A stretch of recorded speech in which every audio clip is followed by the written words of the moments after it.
नमस्कार साथियों, skill educational tips channel में आप सभी का बहुत बहुत स्वागत है। डियर फ्रेंड्स, 4 चैप्टर्स आपके कंप्लीट हो गए हैं और चारों का प्लेलिस्ट चैप्टर वाइज यहाँ पे तैयार करके चैनल पर अपलोड कर दिया गया है। तो अगर किसी भी भाई बहन को किसी भी इन चारों चैप्टर में से कोई भी दिक्कत है तो आप लोग उसको कमेंट सेक्शन में पूछ सकते हो। नेक्स्ट वीडियो में आप लोगों को उसके सॉल्यूशंस मिल जाएंगे।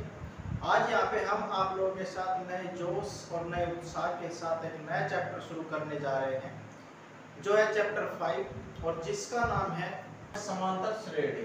ठीक है ना, अरिथमेटिक प्रोग्रेशन इसको बोला जाता है, एपी इसको यहाँ पे बोला जाता है शॉर्ट फॉर्म में। क्लियर है? अब इसमें चैप्टर 5 में आज यहाँ पे आप लोगों को ये बताया जाएगा कि इस अध्याय में आप लोग क्या पढ़ोगे और क्या क्या चीज़ें आपके इस सिलेबस में तैयार करके दी गई है। आपके एक्सरसाइज किन चीज़ों पे बेस है और क्या आपका बेस होने वाला है, किस दिन आप कौन सा टॉपिक कवर करोगे और किस टॉपिक में आप लोग कितने पॉइंट्स पढ़ोगे, कितने पॉइंट्स पे आप लोग यहाँ पे डिस्कस करोगे, वही चीज़ें आज आप लोगों के साथ में हम यहाँ पे डिस्कस करने वाले हैं। तो आप लोग शुरू से अंत तक बने रहिएगा। अगर आप यहाँ पे वीडियो मिस करते हो या स्किप करते हो तो मेरे भाई आप लोगों के जो बेसिक पॉइंट्स हैं वे कहीं ना कहीं आप जरूर छोड़ दोगे, जिसकी वजह से आप लोगों को क्वेश्चन सोल्व करने में या फिर एग्जाम्स में दिक्कत आएगी, क्योंकि कंसेप्ट अगर आप क्लियर नहीं करोगे तो भैया दिक्कत जरूर होगी। ठीक है ना? तो आप लोग नोटबुक और पेन लेकर तैयार हो जाइए आज के इस चैप्टर 5 के स्टार्टिंग के लिए, और आप लोग हर एक चीज़ को नोट करते हुए चलिएगा कि हम कौन से टॉपिक के अंदर आप लोगों को क्या पढ़ाएंगे और आप लोग किन चीज़ों को यहाँ पे जागोगे। तो चलिए टाइम वेस्ट ना करते हुए अब हम शुरू कर लेते हैं आज के इस चैप्टर 5 समांतर श्रेणी को स्टार्ट। ठीक है, क्लियर? तो आप लोग तैयार हो जाइए। तो देखिए भाई, इस अध्याय में आप इन दिस चैप्टर आप लोग क्या क्या जानने वाले हो। 3 टॉपिक्स यहाँ पे आपके होंगे और ये तीनों टॉपिक्स आप लोगों को डे 1, डे 2, डे 3 में यहाँ पे क्लियर कराए जाएंगे।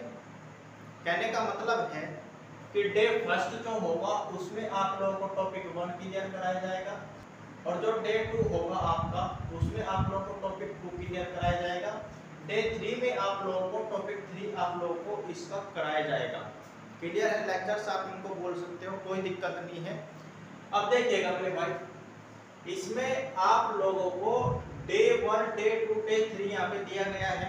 अब डे 4 भी यहाँ पे होगा, उसमें कुछ और चीजें आएगी जिसमें आप लोग को एक्सरसाइज भी कराया जाएगा। ऐसा नहीं है कि केवल ये डे 3 यहीं पे खत्म हो जाएगा, ऐसा बिल्कुल भी नहीं होगा। एक्सरसाइज भी आप लोगों को कराया जाएगा। तो टोटल आप लोग ये मान के चलिए कि आप लोग ये समझोगे कि भाई किसी चीज़ को पढ़ने के लिए, किसी चीज़ को अच्छे से जानने के लिए कितने दिनों का यहाँ पे टारगेट आप लोगों के लिए यहाँ पे सेट किया गया है, जिससे कि आप लोग इसको समझ पाओ। ठीक है ना? ये यहाँ पे हर एक छोटे छोटे पॉइंट्स को हम लोग अपने तरीके से, जो हम एज ए स्टूडेंट आप लोगों के दिमाग के हिसाब से, यहाँ पे आप लोगों के हिसाब से हम यहाँ पे सोच के पॉइंट्स को क्लियर करने की कोशिश कर सकते हैं, करते भी हैं कि भाई बच्चों को यहाँ भी दिक्कत हो सकती है, यहाँ भी दिक्कत हो सकती है, तो क्यों ना बच्चों को ये क्लियर कराया जाए कि भाई आप लोग इस चैप्टर में किन किन पॉइंट्स को समझोगे और इनके अंदर आप क्या क्या यहाँ पे जानने वाले हो। तो क्वेश्चन या एक्सरसाइज कराने से पहले जहाँ तक हमारा मानना है, बच्चों को ये क्लियर करा दिया जाए कि भाई आप इस चैप्टर में ये टॉपिक्स पढ़ोगे। ठीक है, चलिएगा अब हम बात करते हैं डे 1 में आप लोग क्या पढ़ोगे। डे 1 में मेरे भाई आप लोगों को यहाँ पे इस चैप्टर में पढ़ाया जाएगा समांतर श्रेणी का परिचय, इंट्रोडक्शन आप इसको बोल सकते हो। ठीक है, ये होगा हमारा डे 1 का कार्य, जिसमें आप लोग इसको टॉपिक 1 से यहाँ पे जानोगे। डे 2 दूसरे दिन यहाँ पे आप लोगों को बताया जाएगा टॉपिक 2 के अंदर समांतर श्रेणी का nवां पद। ठीक है ना? समांतर श्रेणी का आप लोगों ने nवां पद के बारे में थोड़ा बहुत सुना होगा, वो आप इसके बारे में आप लोग यहाँ पे जानोगे। डे 3 तीसरे दिन टॉपिक 3 आप लोगों को क्लियर कराया जाएगा समांतर श्रेणी के प्रथम n पदों का योग, ठीक है ना। समांतर श्रेणी के प्रथम n पदों का योग कहाँ किस तरीके का कंडीशन आना है और किस तरीके के आप लोगों को क्वेश्चंस यहाँ पे देखने को मिलेंगे, ये सभी चीजें आपको यहाँ पे इनके अंतर्गत बताया जाएगा, ठीक है। तो आप लोगों को आई होप हम उम्मीद करते हैं कि आप लोगों को एक छोटा सा ओवरव्यू यहाँ पे इस चैप्टर के बारे में आइडिया हो गया होगा कि भाई हम लोग इसमें टोटल कितना टॉपिक्स कराएंगे। आप लोगों को केवल 3 टॉपिक्स कराएंगे और इन्हीं तीनों टॉपिक्स के अंदर ये कंप्लीट चैप्टर आप लोगों का, जहाँ तक हमने अपनी तरफ से कोशिश की है कि अभी आप लोगों को 200% हम ऐसा कंटेंट दें जिससे कि आप लोगों की सभी चीजें जो है इसके अंतर्गत आ जाए और आप लोगों को इधर उधर भटकना ना पड़े और ना ही आप लोगों को यहाँ पे ज्यादा टेंशन लेने की आप लोगों को आवश्यकता है, ठीक है। तो आप लोग एक बार इसका नोट करिएगा मेरे भाई, फिर आप लोगों को हम बताएंगे कि आप फर्स्ट टॉपिक के अंदर किन किन पॉइंट्स को यहाँ पे जानोगे, ठीक है। आप लोग एक बार इसका नोट करिए या फिर आप इसका स्क्रीनशॉट ले लीजिए। चलिएगा भाई, डे फर्स्ट टॉपिक 1 समांतर श्रेणी का परिचय। इसके अंदर आप लोग क्या क्या जानोगे। सबसे पहला जो पॉइंट होगा इसके अंदर आप यहाँ पे समझोगे इसकी परिभाषा, ठीक है। इसकी परिभाषा के बारे में आप लोग यहाँ पे जानोगे और इससे भी पहले आप लोग यहाँ पे एक चीज सीखोगे, क्या आप लोग यहाँ पे जानोगे। इनसे भी पहले एक तो आप लोग पढ़ोगे यहाँ पे अनुक्रम, क्या पढ़ोगे, अनुक्रम। आप लोग यहाँ पे जानोगे कि होता क्या है, इसका परिभाषा आप लोगों को बताया जाएगा जिसको हम कहते हैं सीक्वेंस, ठीक है, जिसको आप लोग जानते हो सीक्वेंस के नाम से। और दूसरा चीज जो होगा वो होगा श्रेणी, श्रेणी जिसको आप लोग बोलते हो प्रोग्रेशन, ठीक है ना, जिसको आप लोग बोलते हो प्रोग्रेशन, क्लियर। इन दोनों पॉइंट्स को आप लोग इनसे भी पहले यहाँ पे कवर करोगे, ठीक है। इनके बारे में आप लोग जानोगे तो आप लोगों को ये सभी चीजें समझने में बहुत आसानी होगी, क्लियर है बात।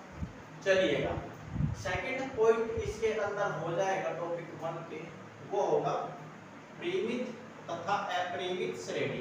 परिमित और अपरिमित श्रेणी क्या होती है इसके बारे में आप लोग यहाँ पे भाई जानोगे। तीसरा पॉइंट, समांतर श्रेणी की जांच करना जब संख्याओं की सूची दी गई हो। तीसरा पॉइंट आप लोगों का इसके अंदर ये होगा। फोर्थ पॉइंट, समांतर श्रेणी का सार अंतर। सार अंतर को भैया बोलते हैं कॉमन डिफरेंस। इसको ज्ञात करने की क्या विधि है ये आप लोग यहाँ पे जानोगे। अच्छा, एक चीज हम आपको यहाँ पे बता दें, इसको हम डिनोट करते हैं डी से, ठीक है। ये चीज आप लोग यहाँ पे नोट कर लीजिएगा। फिफ्थ एंड लास्ट पॉइंट जो होगा इस टॉपिक 1 के अंदर वो होगा समांतर श्रेणी को लिखना। समांतर श्रेणी को लिखना जब प्रथम पद आप इस पूरे चैप्टर के अंदर आप देखोगे स्मॉल ए से डिनोट किया जाएगा, या फिर कहीं ऐसी स्थिति बनती है कि स्मॉल ए की जगह कैपिटल ए तो हो सकता है लेकिन और कुछ नहीं हो सकता इसकी जगह, ठीक है ना। ये आप लोग यहाँ पे जानोगे। और सार अंतर दिया हो, सार अंतर अभी आप लोगों को बताया है कि भाई इसको आप स्मॉल डी से डिनोट करते हो, ठीक है। प्रथम पद और सार अंतर दिया हो तब आप लोग श्रेणी को किस प्रकार से लिखोगे ये आप लोग टॉपिक फर्स्ट के अंदर मेरे भाई जानोगे, क्लियर है बात। तो ये पॉइंट्स है जो आप लोग टॉपिक 1 के अंदर डे फर्स्ट में यहाँ पे सीखने वाले हो। इसके बाद में हम बात करते हैं यहाँ पे डे 2 सेकंड टॉपिक के बारे में, समांतर श्रेणी का एनवो पद। उसके अंदर आप लोग यहाँ पे क्या क्या जानोगे, आप इसका स्क्रीनशॉट ले लीजिए या फिर इसको नोट कर लीजिए, ठीक है, करिएगा आप इसको नोट। चलिएगा भाई, टॉपिक 2 डे 2 में आप लोग यहाँ पे पढ़ोगे समांतर श्रेणी का एनवो पद। समांतर श्रेणी के एनवे पद के अंतर्गत आप लोग यहाँ पे टोटल टाइप्स ऑफ क्वेश्चंस एक इस तरीके से टॉपिक्स करके हमने आप लोगों के लिए यहाँ पे निश्चित किया हुआ है। इसका क्या मीनिंग है, तो मेरे भाई इसमें जो क्वेश्चंस होंगे वे टोटल 3 प्रकार के होंगे, ठीक है। 3 प्रकार के कौन कौन से क्वेश्चन होंगे ये आप लोग को टॉपिक 2 के अंदर ही क्लियर किया जाएगा, क्योंकि यहाँ पे केवल हम लोग इतना आप लोगों के लिए कलेक्ट करके लेके आए हैं मटेरियल कि आप लोगों को ये कंफर्म हो जाए कि भाई हमको इस चैप्टर में पढ़ना क्या है। क्योंकि जब तक आप लोग यही नहीं जानोगे, यही नहीं आप लोगों को पता होगा कि भाई हम लोगों को इस चैप्टर में पढ़ना क्या है, तो ना तो आप प्रिपरेशन अपना जो है एक सही डायरेक्शन में ना ही आप वो कर सकते हो, ना ही आप लोग निश्चित दिशा में जो तैयारी करने का तरीका होता है वो भी आप लोगों का क्लियर नहीं होगा। तो आप लोग कहीं ना कहीं, जहाँ तक हमको लगता है मेरे भाई, क्योंकि हम एज ए स्टूडेंट आप लोगों के लिए मटेरियल जो है वो इकट्ठा करते हैं कि भाई कहाँ से बच्चे को क्या दिक्कत आ सकती है, इसको भी यहाँ पे खत्म करते हुए चलें। ठीक है, स्टार्टिंग में एक वीडियो हम ओवरव्यू इस कंप्लीट चैप्टर में इसीलिए आप लोगों के लिए लेकर आते हैं कि आप लोगों को ये कंफर्म हो जाए कि भाई हमको अपने क्लास 10 के सिलेबस के इस चैप्टर के अंदर कौन कौन से टॉपिक्स पढ़ने होंगे, कौन कौन से पॉइंट जानने होंगे, जिससे कि हमारा ये चैप्टर जो है सिलेबस के अंदर जो रखा गया है वो हमारा सही तरीके से कंप्लीट हो जाए और हमारा जो एक्सरसाइज है वो कंप्लीट हो जाए, हमारे जो मेथड्स है वो क्लियर हो जाए। ठीक है, तो भाई देखो हमारी तो जो इच्छा होती है, जो हमारा तरीका होता है पढ़ाने का, हम तो यही सोचते हैं कि भाई बच्चों को हम सबसे पहले वो बताएं कि भाई आप लोगों को इसमें पढ़ना क्या है।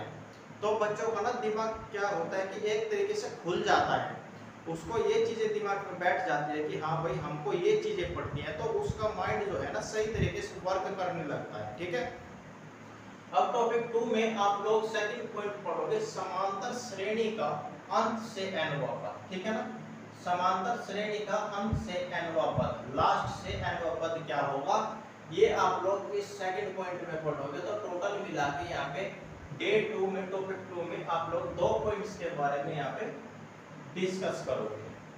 क्लियर है, इन 2 पॉइंट्स के बारे में आप लोग यहाँ पे जानोगे टॉपिक 2 के अंदर।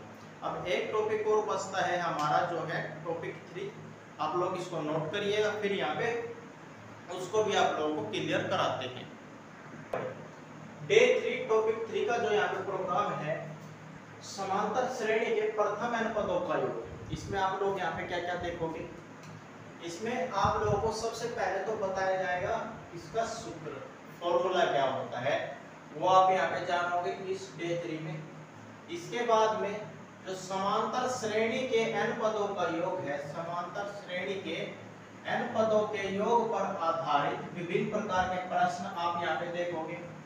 तीसरा जो टॉपिक होगा उसमें टोटल टाइप्स ऑफ क्वेश्चंस कितने प्रकार के होंगे, यानी कितने प्रकार यहाँ पे क्वेश्चनों के बनाए गए हैं, तो वो देखोगे भैया आप यहाँ पे 4 प्रकार के। इसके बाद में फोर्थ यानी चौथा टॉपिक जो होगा वो होगा समांतर माध्य, जिसको आप लोग बोलते हो अरिथमेटिक मीन। शॉर्ट फॉर्म में अगर इसको हम देखें तो इसको बोला जाता है AM। क्या बोला जाता है, AM। जिस प्रकार से समांतर श्रेणी को अरिथमेटिक प्रोग्रेशन बोला जाता है, और अगर शॉर्ट की बात करें तो शॉर्ट में इसको बोला जाता है AP। क्या बोला जाता है, AP। क्लियर है बात। लास्ट डे 3 में यहाँ पे पॉइंट होगा वो होगा समांतर श्रेणी में पदों का चयन। समांतर श्रेणी में पदों का चयन किस प्रकार से हम लोग करते हैं, ये आप लोग यहाँ पे इनके माध्यम से जानोगे। तो मेरे प्यारे भाइयों बहनों, देखिए हम फिर आप लोगों से रिपीट कर रहे हैं कि भाई लोग हम यहाँ पे इस तरीके से कंटेंट इकट्ठा करते हैं कि भाई हमारे जो छोटे भाई बहन हैं उन लोगों को यहाँ पे किसी भी तरीके का दिक्कत ना आए। हम तो यहाँ पे एज ए स्टूडेंट एक प्रकार से अपने दिमाग को उसी हिसाब से सेट करके यहाँ पे वर्क करते हैं कि जो बच्चे लोग होते हैं भाई उनको यहाँ पे किसी भी प्रकार का समस्या ना हो, किसी भी प्रकार के पॉइंट को लेकर। तो हम अपनी तरफ से यहाँ पे भाई हर एक चीज को डीपली लेके चल रहे हैं, क्या पॉइंट्स यहाँ पे इसमें वर्क करेगा, किस प्रकार से वर्क करेगा, ये सभी चीजें हम लोग पहले ही सोच के इसमें यहाँ पे वर्क कर रहे हैं। फिर भी अगर मान लो हमसे कोई पॉइंट जो है छूट जाता है तो आप लोग कृपया करके आप उसको बता सकते हो कि भैया हमको इस चीज में दिक्कत है, आप प्लीज एक बार इस चीज को और क्लियर कर दीजिएगा। तो मेरे भाई हम आप लोगों को आश्वासन देते हैं कि हम अपनी तरफ से 200% एफर्ट लगाएंगे आपके डाउट्स को सोल्व करने के लिए। ठीक है, तो आप लोग एक बार अपना प्रॉब्लम्स भाई शेयर तो करिए, तभी तो हम लोग कोई एक्शन लेंगे ना। तो मेरे भाई आप लोगों को इतना काम करना है कि हम जो आप लोगों को बता रहे हैं, सिखा रहे हैं, फिर समझा रहे हैं, आप लोग इसको तैयार करिएगा। और अगर आपको कोई डाउट रहता है किसी चीज़ में लेकर, पढ़ाए गए पॉइंट्स में भी अगर आपको कोई डाउट है तो आप प्लीज़ उसको कमेंट में बताइए। किसी भी तरीके से आप उसको हमारे सामने रखें कि भैया हमको ये चीज़ें जो है क्लियर नहीं हो रही है, आप इनको थोड़ा और एक्सप्लेन करो। तो हम भैया उसमें अपनी तरफ से फिर से एफर्ट लगाएंगे कि भाई कहाँ से क्या पॉइंट हार्ड इसमें ऐड हो गया जो बच्चों को क्लियर नहीं होगा। ठीक है, तो आज का मेरे भाई यहाँ पे यही हमारा प्रोग्राम था, यही हमारा कैलेंडर था कि किस प्रकार से आकर इस अध्याय में कितने प्रकार के टॉपिक लेके चलेंगे और किस टॉपिक के अंदर कितना पॉइंट्स यहाँ पे आप लोगों को कवर कराया जाएगा। तो मेरे भाई उम्मीद करते हैं कि ये आप लोगों को अच्छे से क्लियर कर लेना है और अच्छे से क्लियर हो गए होंगे। तो अब हम आपसे मिलते हैं डे फर्स्ट में टॉपिक 1 के साथ। तब तक के लिए नमस्कार, जय हिंद, जय भारत।